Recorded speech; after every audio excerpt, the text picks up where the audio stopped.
Hey, how's it going everyone? My name is True Underdog and today we have a guide for Venom. This guide will cover all of his attacks and even have a short combo guide at the end. Alright, so let's get to it. To start things off, let's discuss his command normals. Now Venom only has 2 command normals, so it's very easy to keep track of, right? Nothing crazy, no huge command list to memorize, which I always prefer. Now first off, we have forward heavy punch. Boom, tons of range and puts the opponent in a crumple state. That's a very big deal. Now it could be a good poke, since it has decent range, but I find most of the time you're not going to use it for a poke at all. Although it is always an option, you can cancel into this, and if it hits, you get a super. So that always works, minimal damage, you can tag into your partner, get something started. Always an option. It does not combo though. I don't know what I was trying to even do there. Anyway, back on topic. While the forward heavy punch is a decent poke, it's actually much better for extending combos. So if I do a basic combo, I can cancel into it, and when they're in the crumple state, I can actually set up a trap. And this trap lets me extend the combo for more damage, but I gotta be fast about it. I did it a bit too slow there, I was trying to illustrate that it snags them. Then I can extend my combo like I want to, and the combo of course keeps going. So that is what actually makes forward heavy punch so powerful. It allows you to combo directly into Venom Trap, which won't actually scale your damage unless you start the combo with Venom Trap. So since you combo into it, it's just more free damage. Very good stuff. And next up we have forward heavy punch in the air. Same input, so very easy to memorize, hits multiple times, though is not a multi-hitting overhead. Only the first hit is actually an overhead if you're in the air, but it does do more damage than his jumping heavy punch, and it also scoots him a tiny bit closer, which can sometimes be good for extending combos. Now personally, I don't use it very often because it does multiple hits and therefore can scale your damage in your combo, but it can be useful in certain situations and for certain combos as well. Alright, that's it for his unique attacks, so let's move on to his special moves. First off, we have Venom Fang. Down forward both punches, or quarter circle forward. Both mean the same thing, but some people don't know what quarter circle forward means. Quarter circle forward just means down to forward on the D-pad or on the joystick, so there you go. Now, the ground version actually does have different strength and different distances, so the light version has less range and does less damage. Heavy version has better range and does more damage, but also has slower startup. See how long it takes me to actually hop in the air? That's a big deal. It's not going to work as much in the neutral. Although if I'm being honest, you're not going to use Venom Fang that often on the ground unless the opponent push blocks.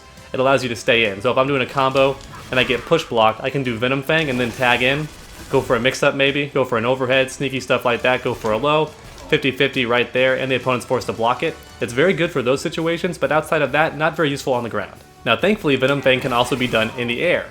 And in the air, they actually both have the same startup and the same damage, all that changes is the angle.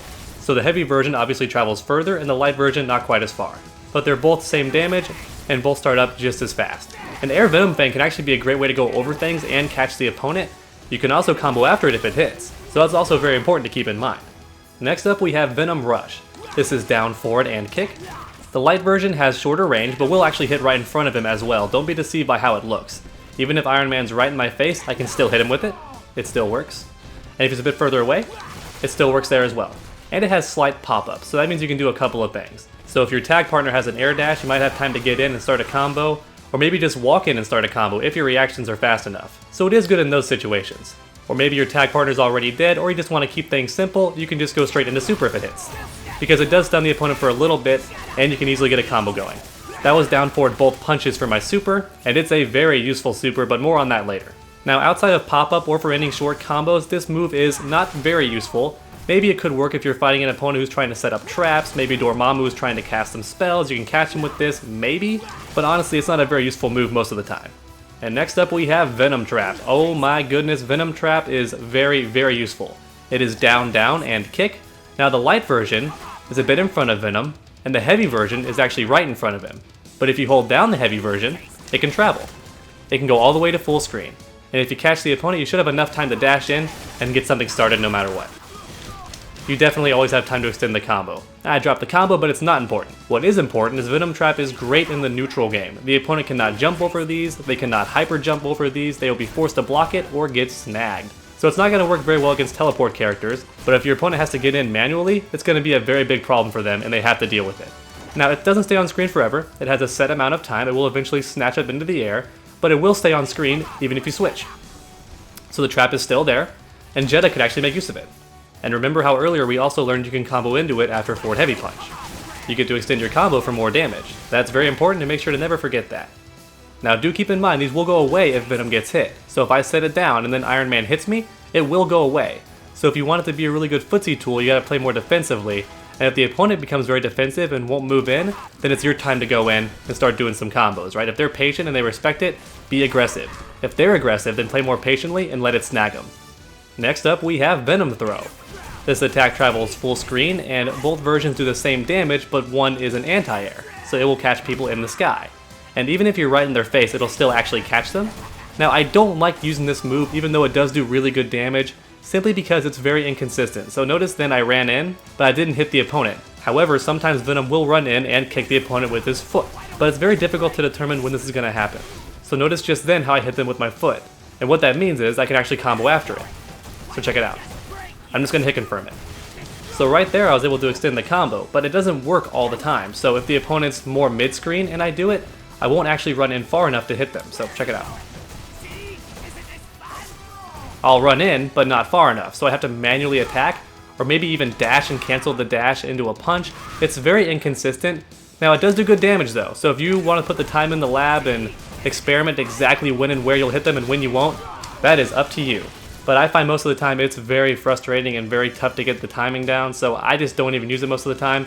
It is a good way to end combos, especially short combos, because once again, huge damage, right? So very good for that.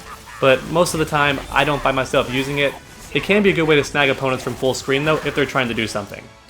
And next we have Venom Barrel. This is an airborne only attack, and it has two different angles. Same damage, just different angles. The light version is straight forward, and the heavy version goes upward. Now most of the time, this move is great for ending combos and really nothing else. Now it can extend combos in certain situations. If the opponent's close enough to the ground, you can actually do two in the same combo. But a majority of the time, it's just the best way to end your combo in most situations, because it combos directly into super right after the wall splat.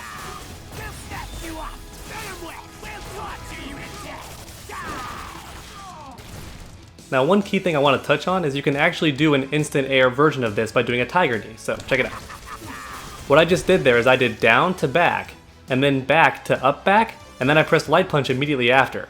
That allowed me to do it instantly off the ground, so it can be a way to move forward and attack the opponent at the same time. It can also be an instant anti-air that way as well. So just keep that in mind. It's a bit tricky to do, but once you master it, it's a very handy tool to keep in your arsenal. And last but not least, we have Venom Glide. Now this attack behaves differently on the ground and in the air. So on the ground, you can only zip upwards. So by default, I go up forward. But if I press up and both kicks, then I can go straight up. If I press back in both kicks, then I'll go up back. Now in the opposite way, if I'm in the air, I'll go downward. So by default, I go down forward. But if I press down in both kicks, I'll go straight down. If I press back in both kicks, then I'll go down back. Now outside of basic mobility, this attack is great for snagging the opponent and starting a combo. Now the timing is a bit tricky. You want to do it pretty early, otherwise your attack won't come out in time. So right there I input the attack on the way down very, very early, almost right before the web hit. I almost anticipated the web hitting, and then I pressed it. Boom. Very early. You want to do it very early, otherwise it will not come out in time. You'll get the animation, but your kick won't be there in time. Now you could do heavy punch. Heavy punch is a bit faster, and it's a bit more reliable. I do heavy kick sometimes, but heavy punch is faster. So if you want a more reliable combo starter, you want to do air heavy punch, for sure. However, this move is actually much more powerful than it initially appears. This move not only is great for mobility and for starting off combos, but it can actually beat all projectiles, including beam projectiles. So even if Iron Man does his photon cannon, I can still interrupt him with this and start my combo. It will hit him right out. It will also negate Reality Stone flat out if it connects. Now the two do have to intersect obviously, and that's going to be a bit tough to pinpoint sometimes. But if the opponent throws out Reality Stone, you can just snag him with the web, and it will beat the Reality Stone if it's in its path. It's a very, very good tool for getting in, very aggressive, and even if the opponent does block it, you're still in their face, and they gotta put up with your shenanigans. They gotta put up with that pressure. You can tag in, cross up, go for a low, an overhead, all that sneaky stuff. Oh, and real quick before I forget, one of the best things about the web glide is you can go straight down and cross up the opponent. It can be very sneaky for that. So you want to do light kick whenever you do this, because it has better range and it's faster. You may be close to the ground, so I like doing light kick. You could do heavy punch. Heavy punch is fast enough, but it's going to be very tough to hit confirm. Light kick is much easier to hit confirm, so I recommend doing light kick. Also keep in mind that Venom has an air dash as well. That is, in the air you can double tap forward or double tap backward, or you can do both punches. I recommend you take the time to learn doing both punches, as it's much more effective in this game to dash with both punches. Also keep in mind you can air dash and Venom glide in the same jump. You're not limited to one or the other, so you can move forward and then instantly retreat, or you can retreat and then go in for the combo after all. The point is, Venom has very good air mobility. Alright, that's it for his special moves, so let's move on to his supers. Okay, so first off we have Death Bite. This move does decent damage and carries the opponent to the corner. It's also really good if the opponent's going to block it and you want to force him to block it, you can tag in the other player. So it's good for that too. However, outside of these two options, it's not good most of the time. Now you can combo after it in certain situations, but it's very tricky. Just like Venom Throw, it's very unreliable and it's very hard to determine when it will combo and when it won't. So outside of screen control or tagging your partner in, I don't find it very useful most of the time. Next up we have Venom Web. Now Venom Web is a very good super. As long as the opponent is on screen, it should snag them and you get a full combo. And no matter how long the combo is, the opponent will not drop out. And you can even tag in your partner doing the super and get some extra damage in. Just make sure your opponent's in the corner when you do this, otherwise you could push them too far away. But this super gets even better than that. Now on the initial startup, this move actually is invincible. So right there when Venom jumped through the screen, he actually was completely invincible to anything and everything. Now the problem is, after this animation, he can be hit before the web comes out. So if the opponent does a beam projectile, then he can actually get hit. He'll avoid the beam initially, but then he'll get caught on his way out, and Iron Man can hit him. So that does kind of suck. Now to alleviate that, you could just hyper jump into it. But keep in mind, if the opponent's not on screen, it will not connect. So if I jump too high, it would not have worked. I jumped at a very specific angle there to get the super to work. If you're too high up, it will not actually combo. So I'll get as high as I can here, and you'll see it whiff. The opponent does have to be on screen for it to work. Now this super will also cause Venom to always hop in the middle of the screen, even if he's in the corner. So keep that in mind. I'm all the way over here on the very left edge, and if I do super, I'll hop right to the middle. This can be great for avoiding projectiles, it can be great for avoiding all sorts of things, right? It's a great way to get in on the opponent, and it will avoid things since he is invincible during that moment. But even more specifically than that, let's say the opponent actually has me cornered. So let's say I'm right here and the opponent's trying to attack me, I can cross him up. That's some crazy stuff, right? I'll always go to the middle. The super always puts Venom in the middle of the screen so you can actually cross up the opponent. So not only will that avoid things and hit the opponent and punish them for it, but even if the opponent's doing nothing, this might still catch them, as many players might not know it crosses up. So it's a very sneaky super. And last but not least, we have his level 3. This attack is fully invincible on startup and has decent range, not full screen, but about half the screen, and does decent damage. Not absurd damage, but it's okay. I don't recommend it most of the time unless it kills off the opponent's character, since it does cost a lot of bars, but it's still a very flashy super and still very reliable. Very easy to combo into because it has good range, and a very reliable super in general since it can pass through certain things due to its invincibility. So while I don't recommend using it very often, it's still very important to keep in mind. And last but not least, let's talk about my preferred Infinity Stone. So I recommend the Space Stone because it sucks them into your Venom trap. Outside of that, there's not any real reason to do it, but it is very good for that reason alone. I hate when I get Venom Fang instead of just a regular jump. I try to hold forward in the air and it gives me Venom Fang. It's happened multiple times during the guide and it's getting me really salty, but you know what? We're moving past it. We're moving forward.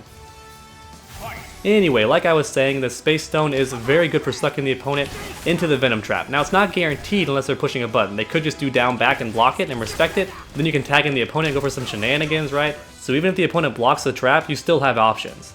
Alright everyone, that completes this guide. Thank you so much for watching. If you enjoyed and found this guide helpful, please leave a like down below. It really does help the video out a lot. And while you're down there, go ahead and post a comment too. What extra tips do you have for Venom? And if you haven't already, please subscribe and hit the bell. That will notify you when I make a new video. And you don't want to miss them because they're always fun. Make sure to come back next time, and as always, stay underdogs.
Shut up and let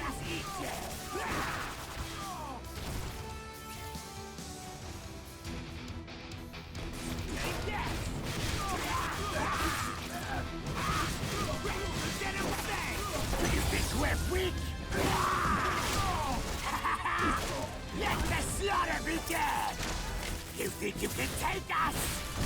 You're not ready yet!